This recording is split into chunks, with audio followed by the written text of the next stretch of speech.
When glass actually freezes. Yeah. Hey everybody.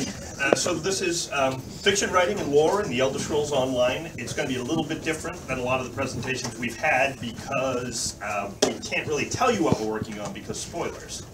So what we're going to do is tell you a little bit about the way we work, how the department is organized, and what our jobs are. I'm Wim McLaughlin, I'm the lead writer. This is Lawrence Schick, lead lore master. We're sort of two halves of the creative brain over here, working on lore, as you probably suspect, is a huge full-time job on this game. So let's get to it. So this is, this is our writing team. This is the picture we took for our AMA, and a little bit about my background. I've been a professional writer for about 20 years now. The last 12 years in the game industry, I started as a contract writer on the Command & Conquer games for Westwood Studios, and then after they went out of business, I decided I wanted to enter the game industry full-time and became a designer. I spent some time working for NCSoft on Tabula Rasa, which is where I met our creative director, Paul Sage. He was the lead designer on that game. And then I moved to BioWare Austin for Star Wars: The Old Republic, shipped that one, and then Paul brought me up here. So I've been here for 2.5, almost 3 years now. Script writing. Scream, yes, I'm sorry. My first 10 years in the industry, my first 10 years in my career as a writer was as a film and TV writer. I did some low-budget direct-to-cable stuff, and if anybody is old enough to remember the series Silk Stockings on USA Network, wrote a couple of episodes of that. Real quality stuff. The game industry's better. So just to let you know about sort of the way we work here. So this floor here, probably 3/4 of it is content, and it's a mix of level designers, some environmental artists, but mostly content designers and writers. And our writing team. So our content department is split into what we call zone teams, or content teams. And they are assigned a particular chunk of content, and everybody works on it from the beginning. We usually have some kind of a high-level idea of what the theme of the zone is, or what kind of history we're going to do for it. That generally comes from Lawrence. And then they take that and they write up our design documents, and the writers participate in that, generating ideas and things. So when it comes time when we know what we want to do with like a particular POI, the writers actually don't generally write the first pass dialogue. Our content designers do. Now, each of these teams also, there's a writer embedded in each content team, but there's also a writing team. So Lawrence and I run the writing team, and then they also have content leads in each of the zone teams, which is a little tricky to manage. But we have bi-weekly meetings, actually 3 times a week with the writing team. We all keep in contact, we review everything. But they spend a lot of time actually embedded in the teams working with the content designers. So first pass on, say, a new point of interest in the game, they'll go through, document it all out, and start the first iteration. So there'll be a particular quest arc they'll go through, and they'll set it up, they'll write the first pass dialogue. And actually some of our content designers are really good writers. Bethesda Game Studios, the Skyrim guys, actually do hybrid writer-designers. We have such a huge amount of content to do that we need a writing team specifically, and I'll get into that in a little bit. But so the reason why we don't have the writers actually go through what we call a fiction pass on those right away is because we're iterating on gameplay. We want to make sure that it's fun to play, it's understandable, and it's cool before we go in and spend all this time writing all the VO dialogue, which is really consuming. If we decide, it's a teardown or there's going to be major changes, that's a lot of wasted work. So we want to get a first iteration. We get our leads to do a playthrough, our creative director, our lead designer, and the zone lead, and then Lawrence and myself, and we get notes back. We iterate it a few times until everybody's happy with it. Then it goes to the zone team's writer, and they do what's called a fiction pass.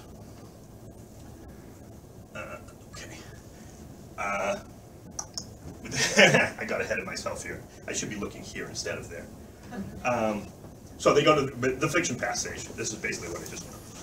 Fiction pass. Once we're solid with gameplay, the fiction pass starts. Fiction pass is really deep. It's not just the VO dialogue, although that's a really important part. But we're also doing journal entries. We're doing NPC names, lore books that are involved with it, even things like monster abilities. If there's a particular monster that has a particular attack, and that's likely to be player facing, it shows up in a death recap or something, we want to make sure that that name is lore appropriate and cool. So there's a lot to it. It takes a long time to go through and do all of this.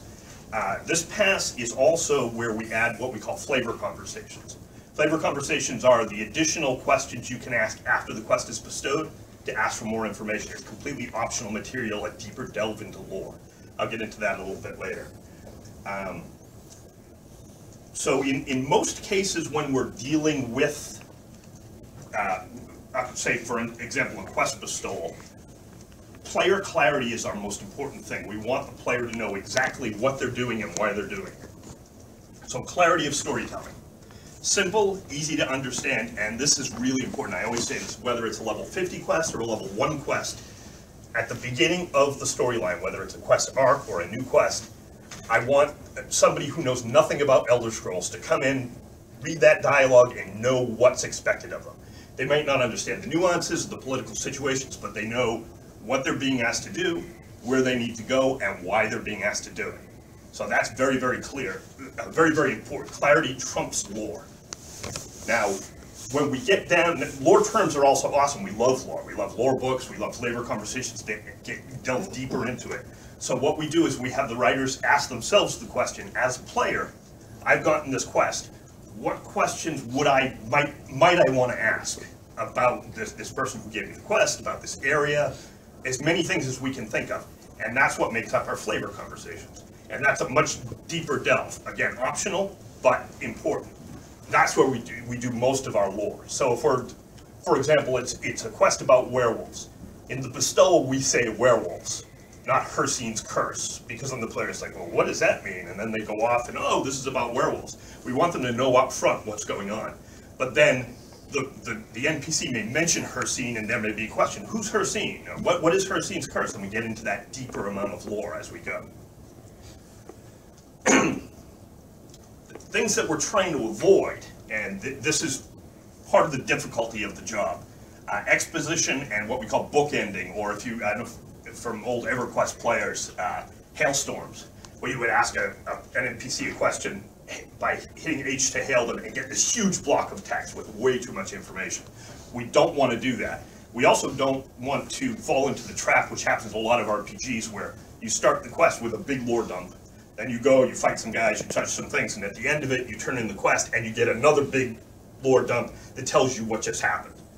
It's not realistic, it's not fun, it's not dramatic.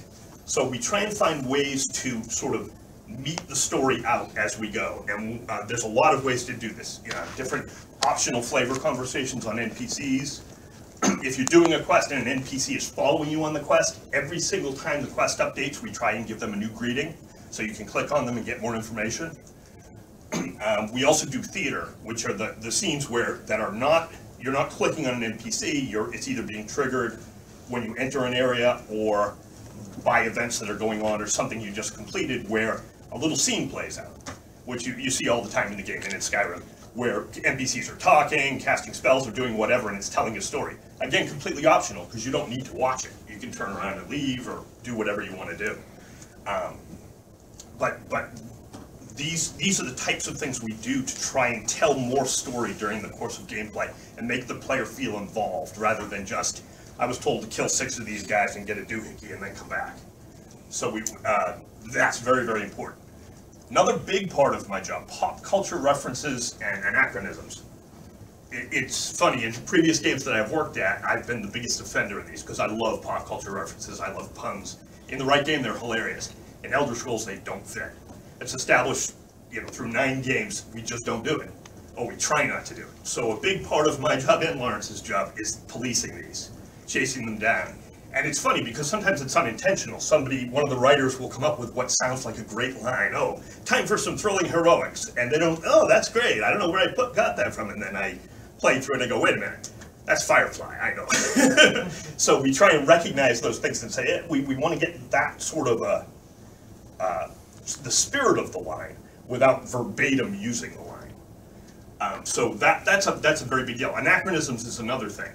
there's some leeway. Generally, we go back and we say, well, if it's like medieval, Shakespearean, you know, a couple of centuries old and it feels archaic, well, it could be real in the Elder Scrolls, but certain things aren't. And there are certain terms that aren't. The hell, there is no concept of hell in the Elder Scrolls. It's oblivion. So to oblivion with you, not go to hell.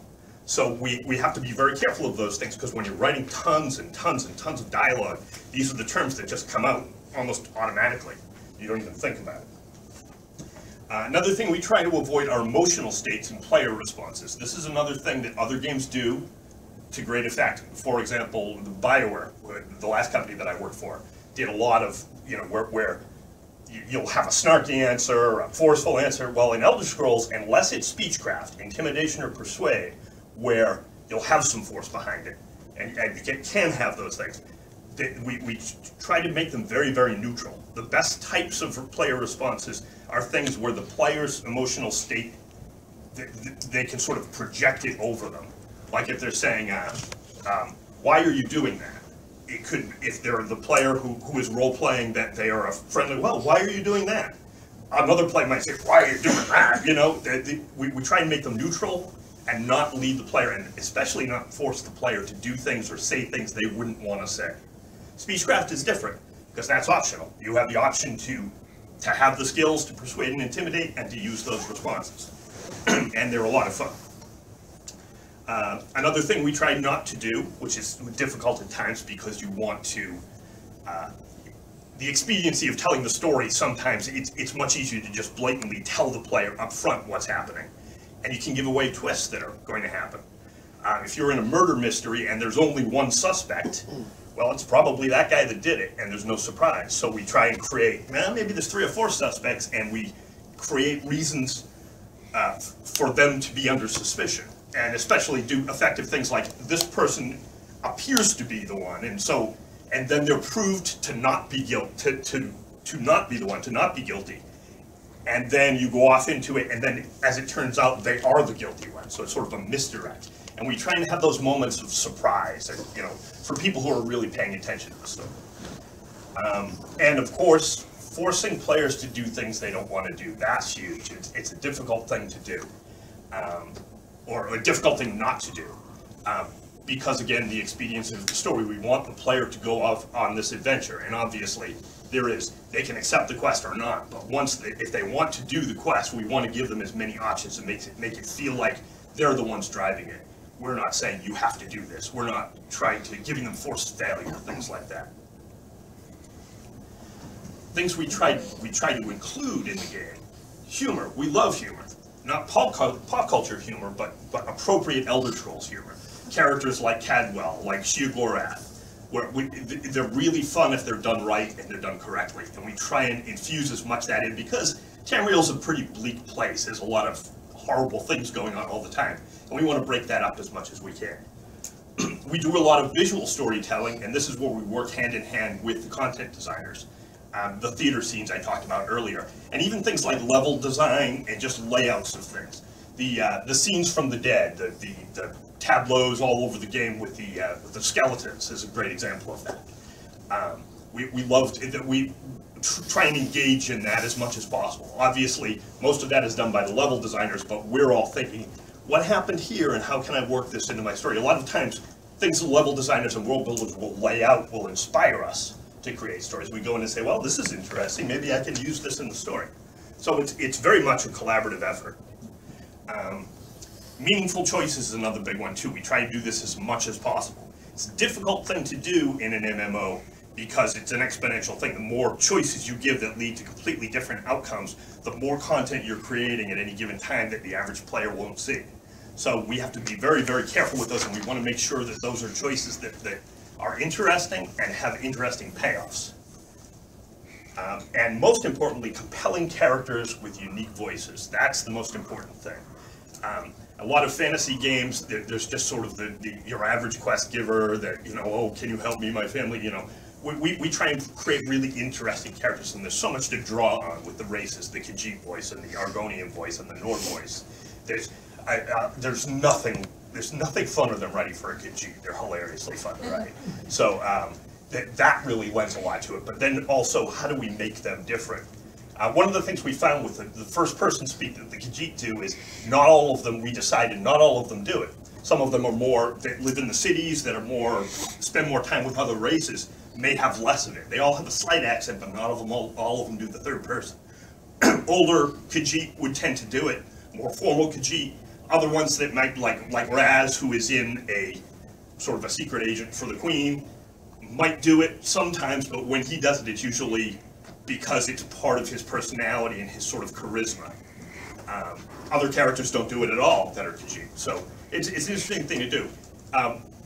Another difficult thing to do, speaking of Razandar, is characters that appear all throughout the game. Continuing characters, recurring characters we call them. It's difficult because we have many different teams working with the same characters and many different writers writing for those characters. And we have to track those quirks. We have to track what they are like, so we keep, first off in our internal wiki we have a recurring characters page that says where they appear, what they've done, what they've been through, all of this kind of a thing for our reference. But we also instituted something where we assigned for specific ones, like Razandar, like Queen Iron, like Cadwell, where one of us is assigned to be sort of to oversee, to be the parent of that character. And even though all the different teams will go through and write dialogue, and many of it's terrific and is usable, that one writer will go through and touch all throughout the game everything that character says, so they have a unique voice that is consistent. And that worked for us really, really well, so that was a challenge. So one of the things I thought would be kind of fun to do, I went around and asked our writers, off the top of your head, who's your favorite character? And it's kind of funny because many of them, of course, came up with characters that they worked on. And I don't think it's about, oh, look what a great job I did. It's more about when you're working with these characters for a long time, you fall in love with them. You really do. They start talking for you, and it's a lot of fun. We love when we see feedback on the forums and fan art and things for characters we created. There's nothing like that. So Lawrence picked Razandar, who is also one of my favorites. Who I didn't write at all. Yeah, that's true. This is true. That is very true.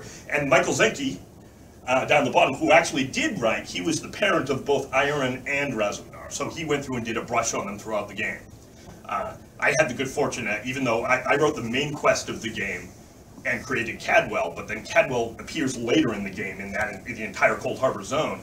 And I didn't write any of that, but I did go through and do a brush to make sure that he was consistent all the way through. And the writers, there were several writers who worked on that who did a great job. I didn't have to change that much, they kind of got it. So that was really fun. Like I said, Michael, Queen Iron. Rebecca Harwick loved Stibbins, Lady Lorent's long-suffering manservant, who we all love, actually. We get him, we probably will get him into much more trouble in the future as well. Bill Slavosek, like Naryu, who is the, Naryu? Pronunciation, I forget how to, Naryu, that's right. She is the, close enough. Yeah. The assassin that you meet in Narcissus and continues throughout the game, and again, Bill sort of babysat her dialogue and did a brush on her. Yeah, she was more a Tom character. Zach Bush liked Shia Gorath, and who doesn't like him? He was, I mean, his character was established in previous games, obviously, but it's fun to write. He's just, a mad god version of Shrek. It's just hilarious.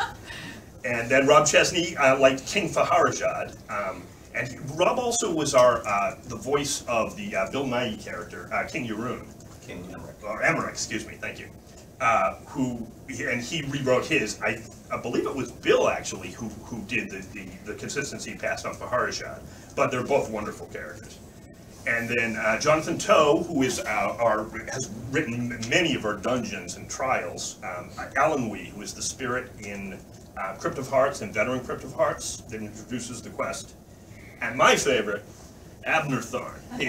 He was so much fun to write because he's just, sort of the villain that you're forced to work with, and his dripping with sarcasm, the stuff between him, Lyris, and Sai Sahan was some of the most satisfying stuff. We got the 3 actors in the studio at the same time, which almost never happens, and had them playing off each other, and I couldn't have been happier with that. It was just so much fun. So that's my presentation. I'm going to turn it over to Lawrence now, tell you some of our lore stuff, and then we'll take some questions after. Thanks. Hey, Summiteers.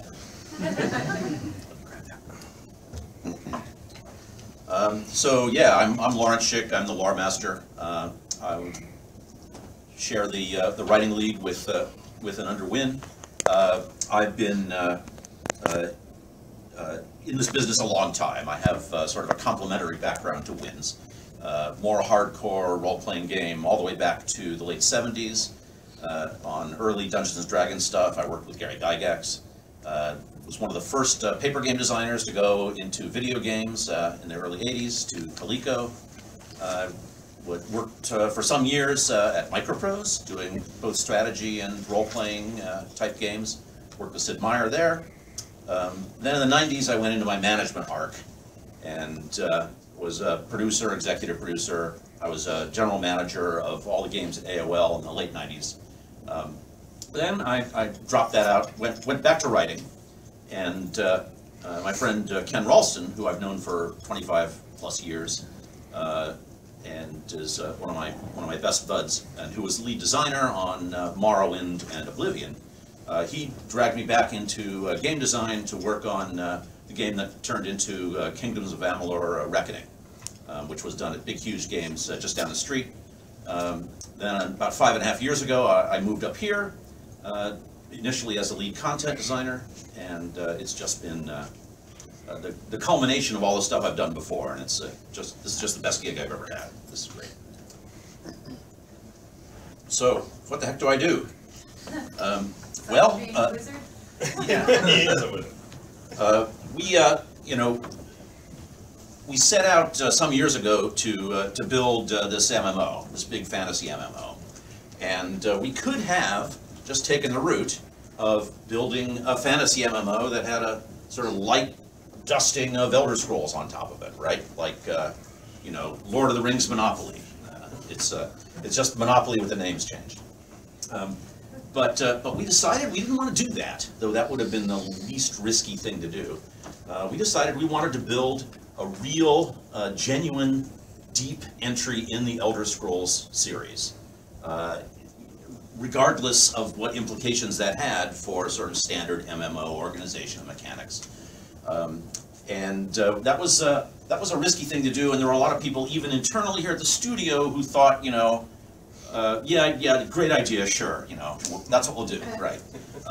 But as time went on, and we got deeper and deeper into building an Elder Scrolls MMO, every time something wasn't working right, or something didn't fit, or something didn't play well, we started saying, well, maybe we just need to make it more Elder Scrolls. And nearly every time, that was the answer. That gave us the path forward.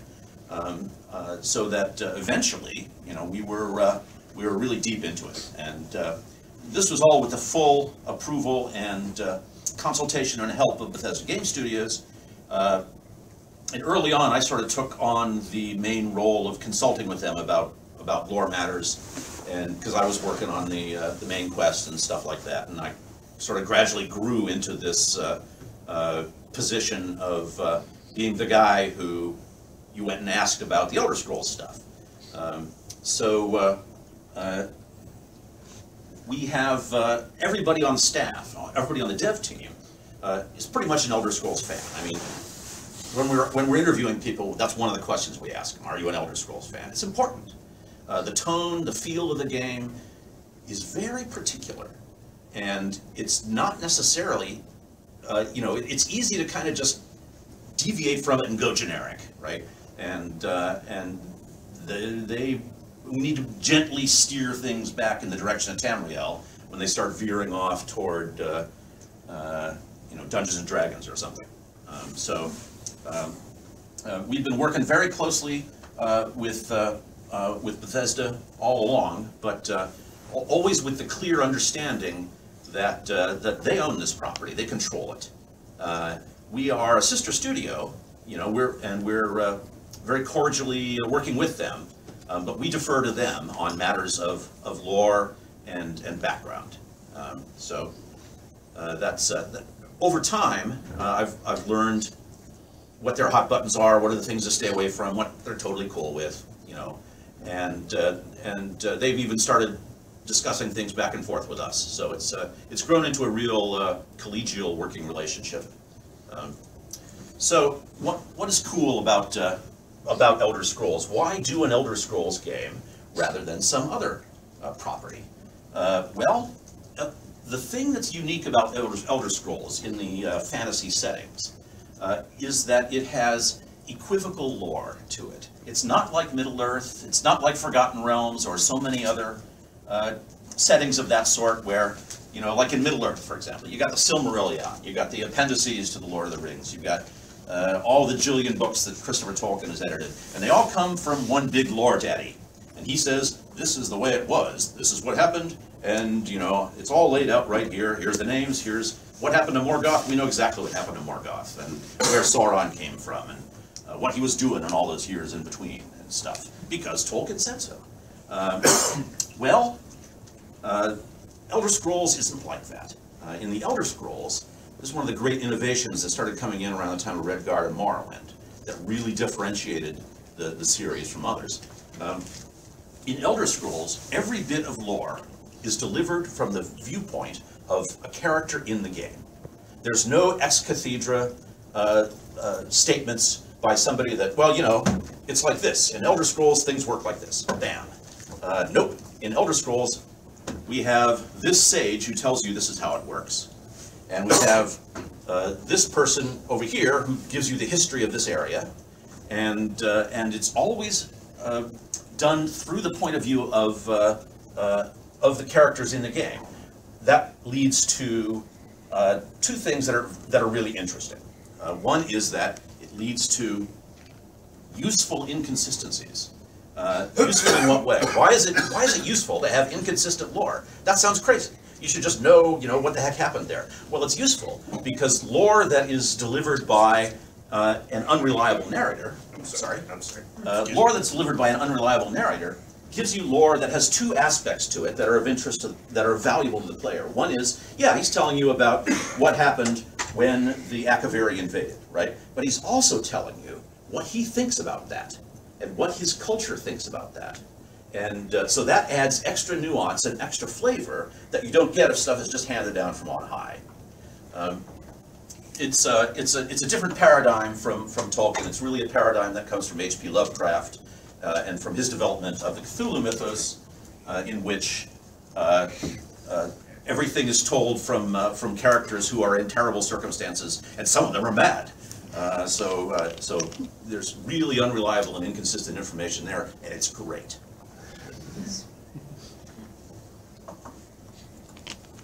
So Nirn is also unique because it's a world of both reason and myth, and these two polar opposite things provide a really interesting tension inside the game and the way you're telling the tale. In a standard fantasy game, you know, it's a medieval setting, and you got wizards, and they do magic, right? And that's about all the background you need. There's some gods. They give the priests spells and stuff. In Nirn, you've got a world that is really based on mythological background that is drawn from our own history in such a way that you've got creation myths that that explain the nature of reality. It's not just Earth with some magic guys casting spells, right? The nature of reality is fundamentally different in the world of Nirn because it's based, all the natural laws come from the sacrifices that the Aedra made when they made the world. And so Akatosh, when he put himself into the world, he made time happen, right? And so forth and so on with all the different gods. So you've got this really seriously interesting mythological background about the nature of reality and how it was created and how it can be changed because it's not set forever. It can be further changed by those who can channel magicka and force their will upon it, right? That's what magic is. You're changing reality locally. Sometimes locally, usually temporarily, but you're changing reality. And creatures and characters and beings of mythological levels can change reality in big ways. And that's what happens when you get a dragon break, or a plane meld, or an oblivion crisis, or Alduin coming back from the depths of time. You've got reality changing in big ways. At the same time, you've got all of these people who, unlike in your sort of standard medieval setting, they look at things in a very logical and scientific and organized fashion. You've got all these sages, you've got the Mages Guild researchers, you've got the scholars, and they're all breaking stuff down, and it gives us a way to convey lore in a way that is comfortable for 21st century Western players, because it's couched in terms that are familiar to them, but at the same time, they disagree with each other. And so that makes for interesting tensions between the different cultures and the different ways of looking at things, and it gives a way for us to carry nuance across. And the hero, who's the standard character in all the Elder Scrolls games, is of course one of these mythical focuses, so that's why big important stuff happens around it. So, how do we balance these things out? This first quote here is a paraphrase of something Todd Howard told us. You have to make the world seem as credible and as solid as possible when you've got all this weird shit going on. Because otherwise it's not attached to anything and it just feels weird, right? But if it's attached to real people in a real world where they're really living and doing stuff and making things and then being threatened by amazing supernatural forces, then it matters. Then you can tell human stories within fantastic situations, and it's not just Thundar the Barbarian. Apologies to anybody who's a Thundar the Barbarian fan. So when you're walking around a town, we do our absolute best to make sure that you are talking to people who, this guy, he's working his forge, he's making a plow. For that guy over there who grows pumpkins, pumpkins, of course, are one of the staples of Tamrielic nutrition. But we try to make them as real as possible, and I'm really excited about the oncoming implementation of the justice system, because we'll be going back in and making the world even richer and more interesting and adding more layers of this kind of stuff. That's what I get much more excited about doing the lore of the cultures and the societies than I do about doing the high-level stuff with the Daedric princes and the gods. That stuff is great. I love that shit. I can do that stuff all day. But what's really fun is going in and figuring out, how does an Argonian village work? That's the fun for me. So how do we deliver all this lore? Because goddammit, there's a lot of it. And we're making more of it all the time. So as Wynn alluded to, when we're getting you into a new activity, such as a quest or a POI or a new area you haven't been to before, we just give you enough for context, just to get you going, so that you can get into it, so that you can tell who's who, and start unraveling things. And then beyond that, everything else is opt-in. It's all up to how much does the player want to find out. They can talk to people, they can talk to the quest-involved people, and ask them questions and get more information. They can talk to those guys who are standing over there, who aren't involved in the quest, and don't have anything important to convey related to the quest, but tell you more about the context of the area, may tell you more about the people who are involved in the quest, give you more deep background. You can read books. By God, we put books everywhere. We love them. You can listen to bard songs. You can talk to merchants. They will often have something contextual to tell you besides just, what do you want?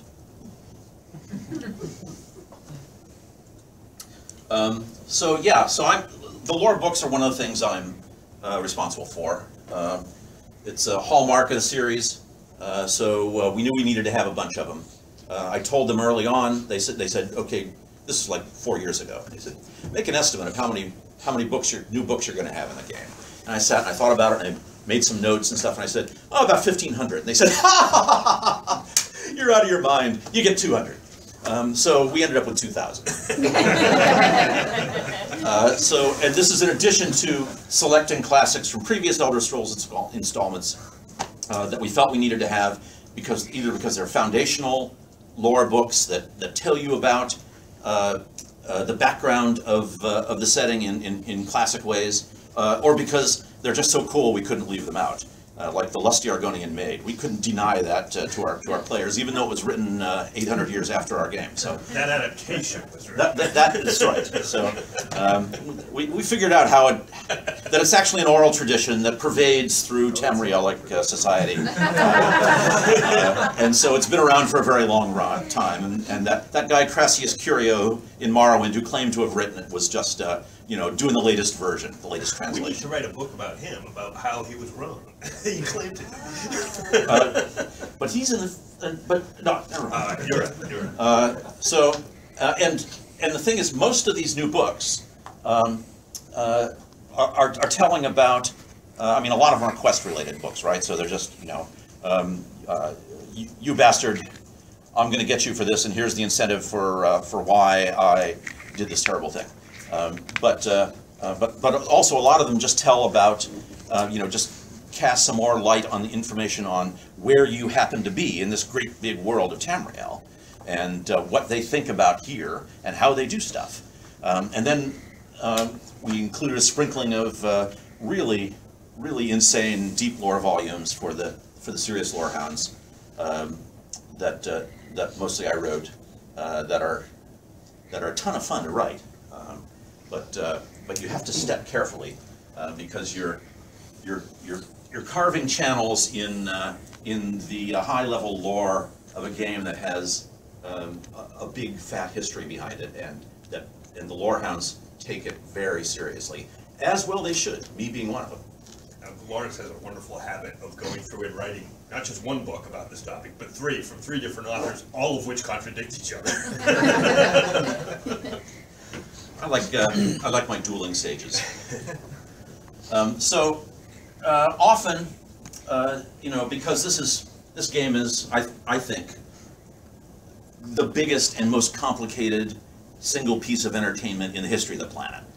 We're trying to do so many things at once, right? So all the time, we'll be coming up with new systems, new approaches, new twists on systems, ways to do things in an MMO fashion that are very different from what's been done with single-player games. And so people will figure out how they want it to work, and then they go, whoa, wait a minute, this is different, and we're trying to be Elder Scrollsy. So they'll come to me and say, well, Lawrence, this is what we want to do. Is this okay? Can we do this in the Elder Scrolls? And it's not my job to say, no, sorry, that's not Elder Scrolls. We don't do that. Sorry, go back to the drawing board. It's my job to say, absolutely, this sounds like fun. Here, it's going to be great for an MMO. Here's how we do it in an Elder Scrolls context. And then we just, we tweak it a little bit, or they go ahead and implement it. I make sure that all the names and everything are appropriate for the lore and the setting and the culture, and then I explain it in character dialogue or in lore books or something like that. It was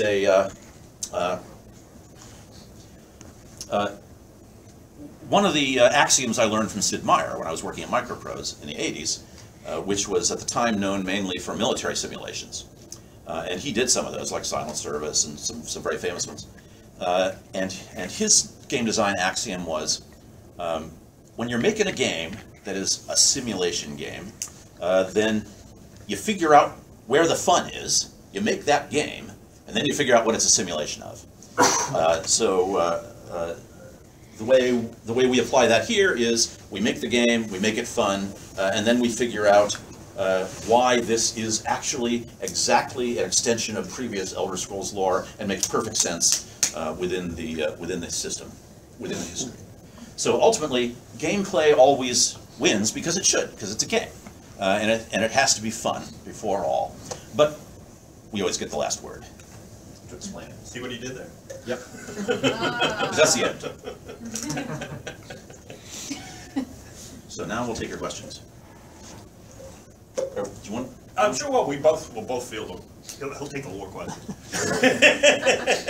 Yes. Down front. How do you feel about some players taking like the Argonian name style and they start applying it to the Khajiits? Do you? try to feel they should be flogged. Well, do you try to, from a lore standpoint, push them to let them know that this isn't a typical cat name or? No, absolutely not. You know, there's plenty of examples of Khajiit names and Argonian names and stuff like that. As well as Butt Bunch Turtburger. And so people can follow if they want, right? But you don't have control over them. But. No, we don't. We don't have control over that. We did spend a lot of time with the UI people, though, making sure that if you wanted to have a correct name, you could have it. Right.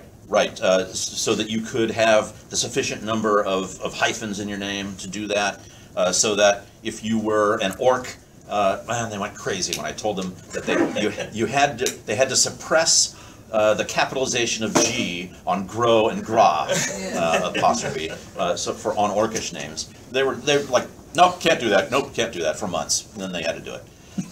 So we provide you the ability to be lore correct, but it's opt-in. It's all things with lore. You make your own decisions. We have enough time to try and think ourselves. What if you wanted to roleplay an Argonian who's raised back to G? Then you do. There you go. What if this one wanted to roleplay an Argonian? Lizard raised by cat. So my hand's going to be up a bunch of times, but first, this two-part question. One, could you record an album reading bedtime stories for me so I can sleep better? Two, with something like Shiogorath that has a split personality where he's actually an Aedra and a Daedra at the same time, how much control do you have of being able to bring that into the story? Are you allowed to touch that at all? Is that something that they're like, stay away from, or we're going to put up a barbed wire fence? We wouldn't want to explain that. We would want to. But could you bring it into the actual story if you wanted to? Somewhat. If I had an idea to do that, I would say to Lawrence, is this possible? Will BGS have a problem with this? And he would check it, because he's obviously a character that, like any of the David Princes, we have to really be careful around him. We can't say this is what this is. He is my favorite character, and I think he's phenomenally well written.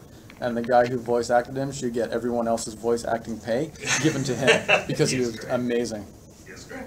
And Wynn wrote most of his lines. Did you? Well, I did a first pass on it, and then Michael Zenke went and added some really great stuff too. So it's always a group effort. Well you done. Can't really have much ownership on it. Even Main Quest, I did the fiction pass on the entirety of it, but some of the best lines came from the content designers. So it's really collaborative effort. Yes. Well, I was reading some forum posts, and somebody brought up that the Elder Scroll really didn't have that much, effect on the main quest like in all the other games. So, for the continuation of the main quest, is there going to be more emphasis on the mysteries of the Elder Scroll? I notice they're all in Cyrodiil right now, but... Yeah, we can't. Well, in Cyrodiil, it's a gameplay element. That's the thing where gameplay trumps lore in that way, and we try and make it work as best it can. Part of the thing and part of the fun, I think, of the Elder Scrolls is that technically, we talked about this a lot in the second chapter of the main quest, is they are constantly being rewritten by human actions. And which is a wonderful thing when you need to retcon something like Cyrodiil is a jungle, that we can actually go through and say, what we do affects them. And you can't even study them long enough to find the real truth, because you go blind and mad. So it's really like the ultimate MacGuffin for the whole world, where, if you know about MacGuffin, but the thing that everybody wants within a story, it was an Alfred Hitchcock term. And because it can affect our plot, and we can use it to forgive a multitude of sins and change things as we go. So, yeah. I don't know if did I answer your question? I can't really talk about the future of the main story, but... Someone else went ahead and stole my sort of joke question for you. Oh, man. I was going to ask if you could DM my next Pathfinder campaign. But I guess one thing I wanted to ask, in terms of writing, was the goal to include meaningful choices. And I think that the game has some really well implemented examples of that.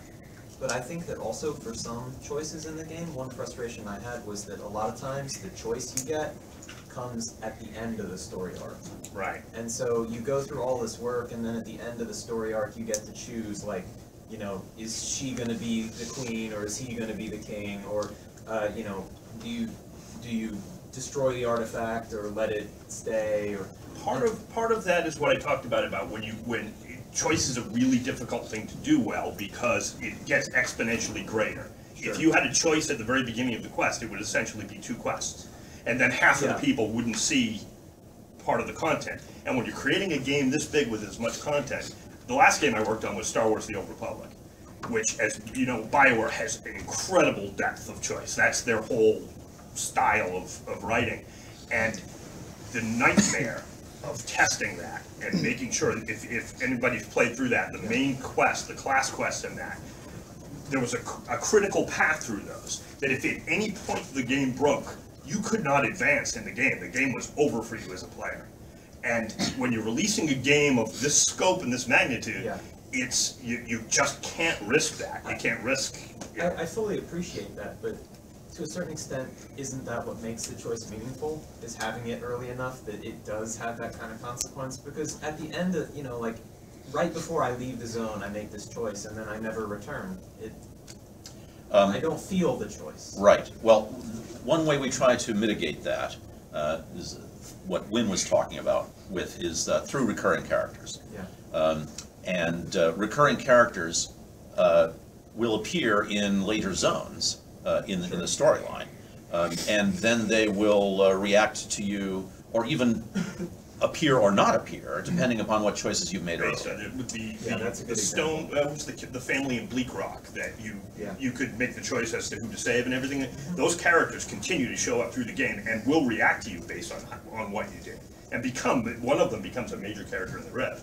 That's very true. So we have to track those variables throughout the game and know this is what the player chose, and it's a difficult thing to do because those variables, what you did, in our case, it's done with quest endings. In BioWare does it with global variables, and towards the end of the game, the amount of variables you're carrying, even on something like like the Mass Effect trilogy, you're tracking all the way through that. In Star Wars, there was a massive, huge amount, probably as much as the Mass Effect trilogy, and that we had to continue to track because we were planning on adding new content. But what happened, because we did so many choices and created so much gameplay that your average player wouldn't see, people burn through the game too quickly.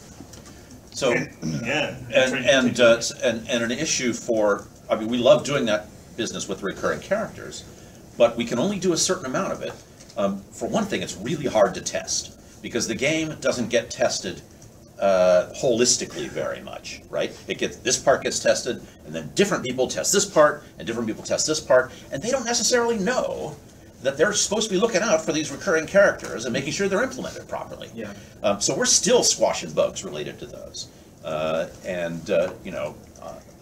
pretty sure by update 5 that we've got them all. But yeah, it's something that is very labor intensive, and you're absolutely right. It makes the game matter, and so we do it as much as we can. We'll try to do it even more in the future, because recurring characters are our favorite thing. Did you Your turn again. Because you put your hand up a minute ago. Yeah, you can go first. That's fine. With the player dialogue responses, I noticed when I read it, there was a very neutral tone given to it in a subtle way. Was that done consciously with the thought that the player doesn't have a soul? No. No. It's a standard in Elder Scrolls games, actually. And when I came in, probably because I had just come from BioWare, there was 2 things I said. It would be really cool if we could do these things. And it was unequivocally told no. One was emotional content and player responses, because it's not done unless it's speechcraft, and I mentioned that earlier. The other one was, for instance, in a BioWare game, you could be talking to one character and there could be another NPC that joins in the middle of the conversation, so you have 3-way conversations. Doesn't happen in Elder Scrolls. You talk to one person. When you exit the conversation, theater happens based on the result of your conversation, and that's the way. That's a tradition, and we didn't want to deviate from that. We didn't want to say, "Oh, this is a better way to do it," because everybody loves Elder Scrolls games, and there's a certain magic to those things, and we wanted those expectations to be fulfilled. Yes, as you said, it's intended to make meaningful choices in the game. And I think, could it be possible to employ a karma system, like you're getting good points or bad points for one choice, and your character is a little more shining or Dark side and light side darker. for us. Yeah, yeah. There was something like that in the Fallout games. We early on, we considered that. And we decided that given the tone of moral ambiguity that you find in the Elder Scrolls titles in the single-player games, where you can make whatever choice you want, and then you can choose to be a paladin this time, you can choose to be a total rat bastard the next time in a different location, and it's entirely within the player's purview to make those choices. And so it's not always a light side and a dark side choice either. Sometimes it's a bad choice and a worse choice. Right. There's a lot of weakness to it. And so we decided that to be Elder Scrolls-y, that we wanted to retain that, because when you have a karma system, you are reinforcing what choices the player makes, so that the more they make this choice, the more they make this choice. And what that does is, it means that those choices over there start to dwindle and disappear. So that over time, characters like in the Fable games, right, they tend to go one pole or the other. You have to work really hard to stay in the middle in a game that has that kind of system. And we didn't see the value of it. So we entertained that thought, but then we decided that we would leave every choice up to the players every time. Yes? Should players be on the lookout for Easter eggs inside the game? No. Elder Scrolls appropriate Easter eggs. Yeah. That's the biggest thing. We tried to police. You can't police whether somebody uses their friend's name in it. There's just no way to tell. We tell people over and over again, and like I said, I look for those things that are obviously out of place. And Lawrence is also looking at anachronisms, especially. So we try to do most of them. I mean, this game series, the franchise, has such a great, rich history that we have plenty of Easter eggs that are just Elder Scrolls Easter eggs. Mike the Liar showing up, things like that are Shiogora showing, those things that you just, oh wow, this is great. It reminds me of Morrowind, or it reminds me of Daggerfall, or so appropriate ones. And there are. I mean, there's a lot of little bits of humor that we've put in the things that we've tried to do. The one thing that I like that we did add recently was I think it was a Kotaku article where it was the Onion did a thing with the NPC who was guarding his barrel, and we actually went and put that item in the barrel. Actually, I think we put a note in the barrel saying that I found this here, referencing the Onion article. But it was completely appropriate within the world. It wasn't glaringly anachronistic or. Yeah, the Easter eggs we try to put in are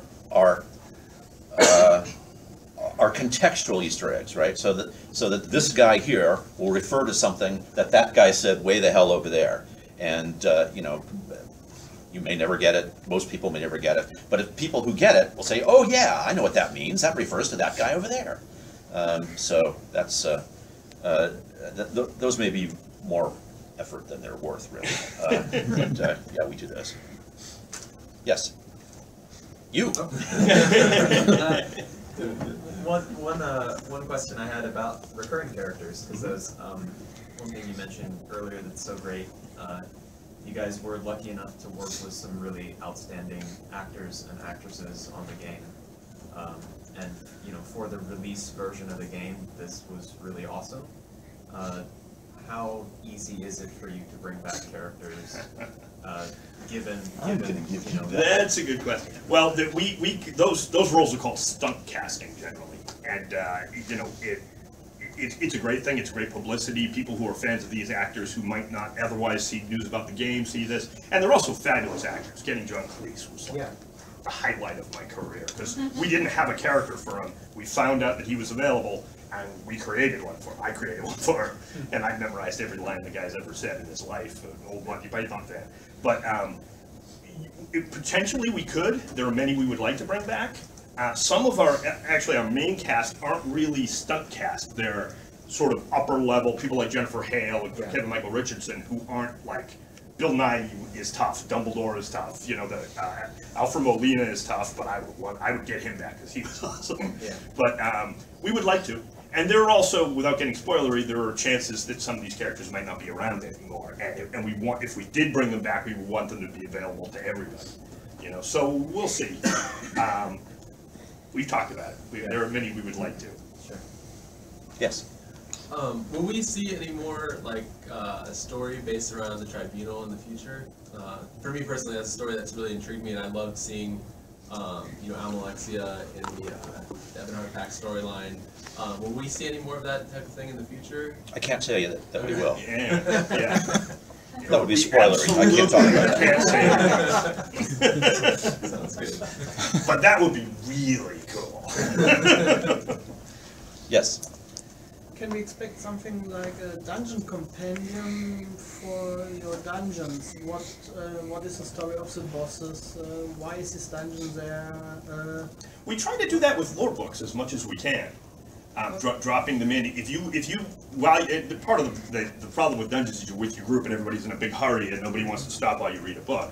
But there are lore books throughout that we do that as much as possible. For the And we're bosses, constantly so we can get the story of what this boss and this boss and the veteran. We try to, and we're constantly adding them because we don't need VO for them. So it's really easy to just write a few more books and add them to the Maybe if game. you find like NPCs or something in there, and they walk with your group, but they're like talking while you're walking, kind of thing. We try to. That gets tough, especially because if you have a group dungeon, you need a lot of enemies, and you know it can be a frame rate killer.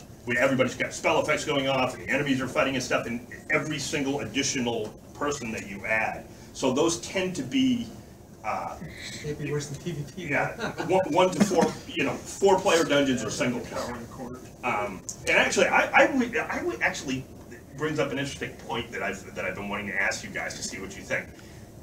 Some of our content, obviously, the main quest and the guilds, were intentionally done as single-player instances because we can do storytelling. You would never be able to go to Sancretor with 3 of the companions with you, all talking back and forth and being with them if we had a multiplayer experience there, because we would have had to have 4 times as many spawns, and you know it would have been a nightmare.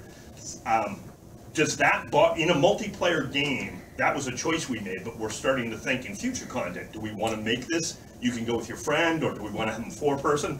Is the single player chapters of the story frustrating to somebody that plays a multiplayer game? No.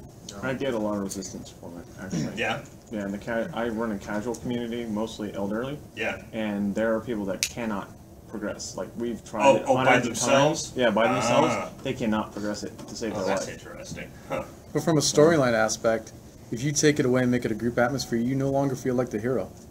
And that really kills your immersion in the game. It would be kind of nice if they can basically hire a friend to be a henchman, to come along with them for their story. And that's something we've talked about too, we'd love to do Because something. it would be nice to be able to go in and help this lady out. I mean, she gets so frustrated, and you know, she's like, "This is like the 150th time I try this, and I always die." And it's like, yeah, you need to learn how to dodge. Yeah. But you know, you can't harp on a. How old is she? She's 75. I love her. That's fantastic. So, Oh but you can't harp on a 75-year-old. My mom still doesn't know what I do for a living. Right. So. I'm sorry. Did you do something? Ann? Yeah, I just wanted to get in his idea, because in the Old Republic it was possible to take someone with you in the instance, but it was still only your instance, and he didn't make any progress. He also had to do it later, but he was able to help you, so you wouldn't have the problem that there are 6 or 9 or 12 characters with you. Yeah. It's still just Titan 1, Edna, and Saisahan. One time, everyone, but the other player could help you, and I think this would really help a lot of solo players in the game. We've talked about that for sure. I would even love to see something similar to them, even if it's your quest. Say you're the person who it's your version of the quest, and you come up and you talk to them. Star Wars, we had a thing where if you were in group, the conversation wouldn't start playing unless the other person came up and was within distance. But we could do it. We wouldn't never have the group conversation thing. That wouldn't work with our game because our characters aren't voiced. But we could do something like their dialogue options are grayed out, but they get to see the conversation and all of that. I like that idea a lot. It's something we've discussed. That'd be perfect. It'd give us a way to Yeah. put training wheels on them. Yeah, exactly. Great. That's great feedback. Thanks. You can go first. I've already asked a couple. If you started writing about boats, would they have to make them and put them in the game? We have boats. So it's like the never-ending story. You just, You're mistaking the tail for the dog. Exactly. It's you mean actual physical moving There's a boats lot of in the people game? that would like some boats Yeah, in that the game. technology, it's what's called MAGs. It's moving platforms. Think for things like elevators and it's very expensive and very difficult to do. And I don't know if it gives us enough bang for the buck. We'd rather, justice system is a huge effort for our department too, because every character in the game has to respond to justice system now. So everybody needs lines on them. So that's a huge amount of stuff. To go and put the technological expertise into that, where, I don't know that it would be a big enough payoff, but I would like to see it. And it's certainly possible in the future, but I don't think in the near term it's probably going to happen. Okay. in regards to creative control, with a character like Cadwell that was very well written, very well acted, that you guys created from scratch, does Bethesda come in at any point and say, this is ours, we control what happens from here on, or is it just open to you to do whatever you want to do? It's their prerogative. They're entitled to do whatever they want with the property. But I'll tell you, we love Bethesda games, and I would love for them to take our characters and do something in the future, because their games take place hundreds of years in the future. But they wouldn't limit your storyline with it as long as it was within the lore of the actual world itself? They could if they wanted to, but they haven't shown any interest in it. I mean, here's the thing about creative control with the capital C's, right? Which is that for people like us who've worked in this business since the dawn of time, it's all about collaboration. We don't own these characters, Even the people who have the voice of the character, or in charge of the voice of the character, they know very well that this is all, we all make this game. Hundreds of people made this game. So when somebody steps up and says, yeah, well, you can't mess with this because I made that, and that's my thing, you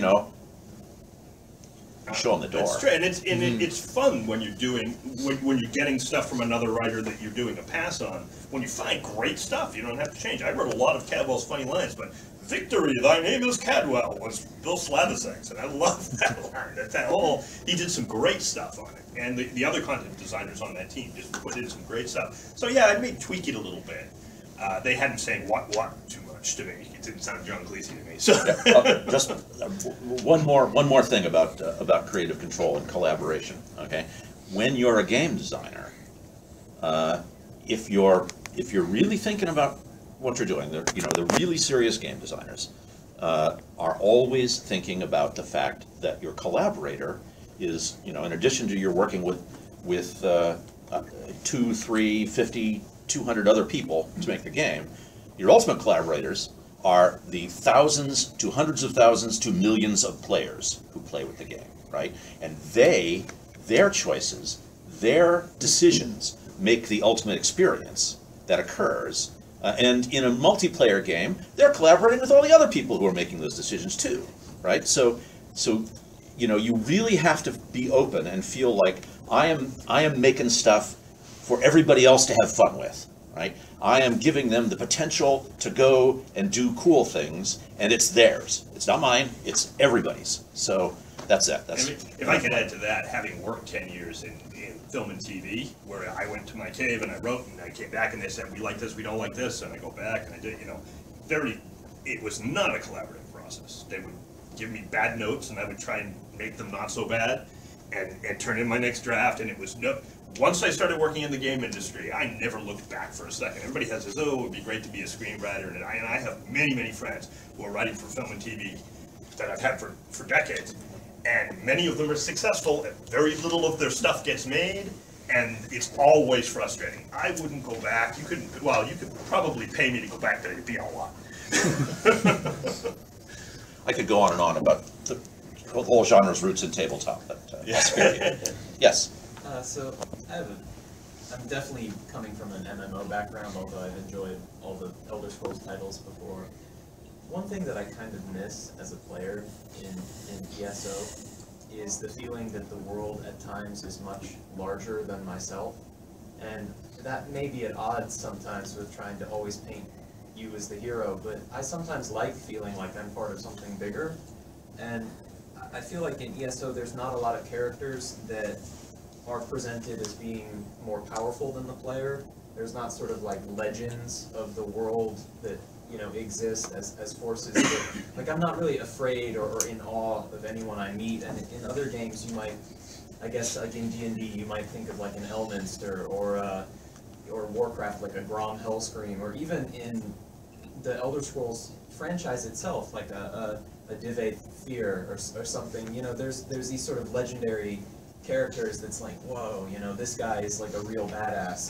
They do appear throughout the game. A lot of the ones that are legendary heroes are not, they're not hostile. We've had a few cases, like in the main quest at one point, you go into a Redguard tomb and you fight some of the classic sword singers that are brought back. Yeah, but they're very beatable though. They're like weak, and I mean, like Sai Sahan seems like a total badass. Like what you're saying there though is gameplay and combat, which is a very, very different thing than what we do. So and I can agree with you in some ways and stuff, and it's part of what the combat and balance team is about working on. But from our point of view, we try to make them sound as badass as possible and as cool as possible. But you know, their toughness within the game that's kind of not above our pay grade. Maybe for like the hero, that if you're gonna have that sense of awe about someone, it's probably best that you don't ever actually fight them, because that it's sort of at odds with having gameplay be fun and having that lore. We did do that with Vanis Galarian. Yeah. And that's a good example. And we put off actually coming to face with Manamarco as long as we could. Yeah. But you got to beat him. Yes. But we you know, arguably, you know, you're right, especially in a game that has an alliance war, in which you should have larger than life figures who are directing this war and stuff. But it's you know, there are other players who say who bristle when they encounter a character who is fundamentally more powerful and more badass than they are, and it's like, you know, I'm supposed to be the hero of this goddamn game. Who's this asshole? I want his helmet. Why can't I kill him and take his helmet? You know, so we have to balance this. We did try to do that, like Queen Iron, who all of us really liked, this sort of, you know, the young elf among the elves who are hundreds of years old, who's really cool and really experienced for her really short years. And she was a really cool character, and in Tenzelwell, she actually joins you. You go with her into the underground there and fight with her. And she's running off ahead of you to fight, you know, to fight things before you can even get there. So we did try and do some of that, but we also don't want to take agency away from the player. We do want the player to feel like the hero of his own story. So I think it's a fine line to walk. You're right, though. I agree with, you know, from a dramatic standpoint, it gives you something to aspire to. So going into the Manamarco thing, that just reminded me of when I can't remember where you are, but he's lying there being tortured by Molag Bal's minions and stuff, and you have an option to let him rot in hell, or release him. Or release him, and the one thing, the beef I have with this is kind of, it didn't make a difference, really, if you left him there. Here's the thing, there were certain characters like Manamarco who appears in later Elder Scrolls games that have already been released but that take place in the future of our game. So we couldn't, whether you released him or somebody else released him, somebody released him because he's in the future games. So we had to make sure that we spent a lot of time looking, and we find it very clever when we could do that behind the scenes, sort of set it up so that no matter what happens, these characters will be in the right position to continue the events that happen in Morrowind or in Oblivion. Where we sort of foreshadow those things, so that if you happen to play them in that order, or you really know those games well, you might go, oh, wow, so this is the guy who eventually does that, or was the guy they talked about in this, and we're trying to do that more and more as we go on for future planning. I wish I could talk more about it. Yeah, that's why, because I saw that as the main storyline, one of the most important choices you have for forgiving someone, you know. Yeah. I was hoping you guys would put a little, I don't know how you can do it, I'm not a writer, but more weight on that decision because that like to forgive is human. It's also a situation where he has been he has betrayed his master Molag Bal. So to an extent, Molag Bal is going to gets more votes than you on what's going to happen to Manamarco. And there's it's nothing good. It's just but yeah, Wynn's absolutely right. We know what happens to him in the future, and so we have to set that up, and we can't either redeem him or kill him permanently. That was a good. That is really good feedback. The thing was, that was the end of his story.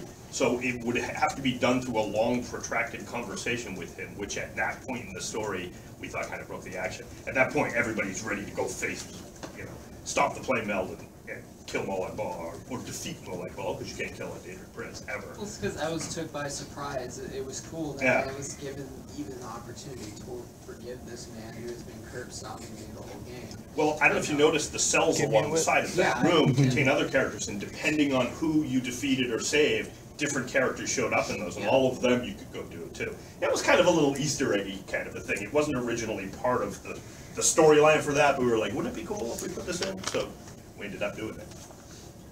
So one of the things I noticed, just playing through the story, was that the theme of like these aliens or these Yakutans was a lot more present in ESO than in previous games. I guess my question is like, how did you guys choose to incorporate those groups of people in this game versus possibly others, or maybe even just revealing more information about Argonians or whatever?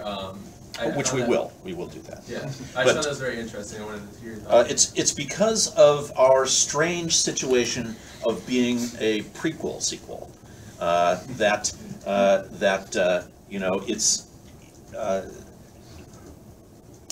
it's easier for us to reach into the past, the times before ESO, and talk about what has happened with the ancient Yakutans and reveal more secrets about the Aliens and stuff like that, because it doesn't box Bethesda Game Studios into any particular limits in the future on whatever they want to do with the single-player games. So that's one reason why Craglorn is all about things that happened way in the past, and so is a lot of the Aldmeri Dominion stuff. It's just it leaves more options open for the series. It's just people really like getting more intimations about this very long, deep history that the Elder Scrolls have. Well, I also in previous installments, like Skyrim is all Cyrodiil. It's just one small section. We cover all of the ground of all the previous games and then some. So we have big areas, a huge Redguard area, several zones that cover them, and there's all this history and stuff that we want to. So we have the time, and we quite frankly need the topics to create all this content. There's way more than in any previous single game has ever done. So we end up doing that. We look through, Bethesda has a lore wiki. We look through the online stuff because there's great stuff there too. And look for little germs, little seeds of stories that we can sort of get into and tell more about it and explore those things. A lot of the Argonian, even in our game, I think we explored have explored more of the Argonian stuff with the histories and the hatching pools and all of that. Than we've never seen that stuff in previous Elder Scrolls games, and we have more coming, a lot more. I would like to do more Khajiit as well because I love those guys. Yes. In your game, there's much exploration, and if you talk with NPCs or find a book, and in the book there is a reference to the POE, to the point of interest, then you see it on the map, and you can go there, and you can exploration do without books and without NPCs, and you find it also. It's an idea, but if I speak to an NPC or find a book, and this would reveal something that I not can find if I go through the then it will be something that will be locked? So, yes. Yeah, well, those kind of, just from a technical standard, those kind of permissions, can I enter this door or not, are based on a quest state that you're in. So what we would need to do would be to actually push a quest to you through it, and we have talked about doing that. Yeah. So I would find a book, and there would as information beyond the waterfall, there you can find, and I can find it. There is a wall, and I can find it. There are actually some without- circumstances of that happening. Generally, it's the book as an object in the world is an interactable object that serves as a quest giver, and you bring it up. The problem is we like the book interface with the parchment and everything. Generally, you get the conversation interface with that, so it's a little less. We usually do it with like a note or or an object like that, where the text has the description. We're talking about the possibility of actually bestowing quests using the book interface, which I would love to do. I think that would be great. Yeah, we need to get some extra tech Yeah, for that. we need some extra tech, and we have so many things, especially, like I said, again, Justice System is so much new tech that's going to hit every area of the game, and that's really our focus right now. And I think you guys will appreciate it. But speaking of Justice System, there will be some things you'll be hearing about later today called bandit dens, that if you're an enforcer, that you can only get to by doing enforcer stuff. And they're not available to anybody who hasn't... We can't give away other people's spoilers. Yep. They'll come in and they'll be like, we already heard about this. Yes. Could you tell us more about the process of creation? Because as every writer knows, it's very important to keep pace in a story, and it's a very difficult thing to do. And not all media types translate over, so screenplays don't exactly translate into gaming so as they don't translate into literature. How, coming from such a varied background as you both come from, how do you kind of keep track of that and keep that pace going to fit it into the whole cinematic and action feel of the game? It's a very big deal for me as somebody who came from a different field coming into it, and it's a lot of, I don't know if any of you guys saw our Twitch live stream, but I talked about this a little bit in that. The most important thing as a writer, and obviously as a designer, but as a writer, if you're coming in from another medium, is you have to be a game player. You have to know what the medium is about and how it works, because it's very, very different. There's also the difference between writing text that is meant to be read, like World of Warcraft dialogue, or that is meant to be VO'd by an actor, because there's a very different cadence to it. People, if you're reading and you read an incomplete sentence, it feels awkward. But people don't talk in complete sentences. They talk in sentence fragments. They trail off. They say, oh, all of those things. That there's an art to doing that, and that's about hiring really good writers. I think we got really, really lucky. And early on, when I came on, our writing team was half the size. We doubled it in the first 3 months I was here, and just got some really good people. It didn't hurt that I came off of Star Wars, and they had trimmed some of their staff, and they grabbed some of their best people. So that was a really good thing. But yeah, there's definitely challenges to doing that. It is a very different medium, and even from the point of view like a first-person shooter versus an online RPG, and single player versus multiplayer, they all have different challenges. It's a difficult thing to do.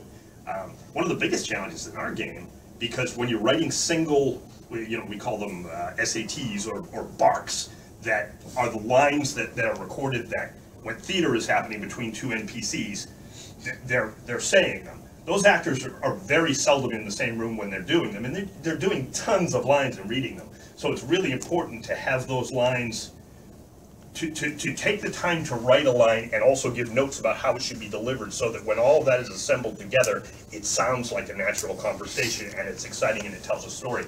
And it's difficult to do. Sometimes they come back and the actor's reading of that line, because they recorded one line in the middle of it, an hour away from when they recorded the 4 other lines in that dialogue, doesn't sound right. The balance is off, and we have to do pickups, and they have to go in and re-record them, and so it's a real challenge.